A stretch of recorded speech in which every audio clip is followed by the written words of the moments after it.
Oh, what's going down, APUSH peeps? We got a good one for you today. This one is breaking down a political cartoon about ratifying the Constitution.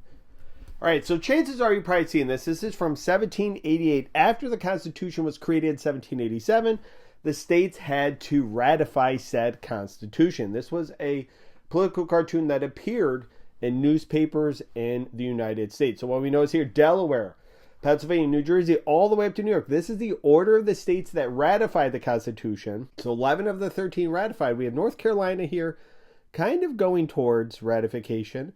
And Rhode Island hanging out. Says the foundation good and may yet be saved. So think about what the message of this political cartoon is. And the title is The Federal Edifice. All right, so let's do some document analysis questions. What is the meaning of the cartoon? Well, the Constitution requires the support of all states according to the cartoon, even though at this time the Constitution was in effect, because it would go into effect once 9 of the 13 states ratified it. So even though it had the required number to go into effect, still was holding out hope for all states to support the Constitution. So who would support this cartoon? Again, anytime you see a document, think about who would support, who would oppose. Federalists would support it, and those that support a strong central government. People like our boy Alexander Hamilton. Now, who would oppose this cartoon? It would be people like anti-federalists, those that feared a strong central government, and those that supported a weaker central government, or a government like the Articles of Confederation. Now, flashing forward a little bit, this will kind of preview debates between Alexander Hamilton and Thomas Jefferson. Daveed Diggs plays Thomas Jefferson in the amazingly, unbelievable, awesome Hamilton musical. If you have not listened to those songs, what are you doing? Go and listen immediately. It is insane.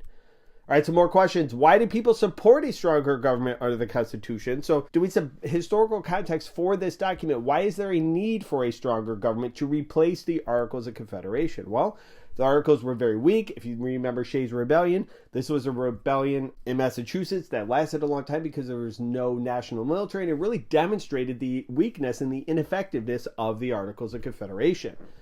Now, ultimately, all the states will ratify the Constitution, but it's only because something was promised to be added to the Constitution. Do you remember what it was? It was the anti-federalists who were holding out hope for a Bill of Rights. So the Federalists, people like Hamilton and James Madison said, listen, you guys support this. You've ratified this Constitution.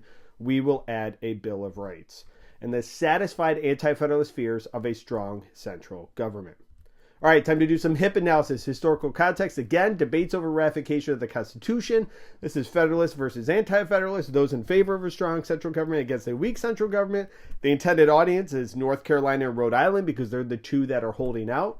The purpose of this is to gain support for ratification in those states, to urge those states, hey, listen, you should ratify. Look, all the 11 other states have already ratified this.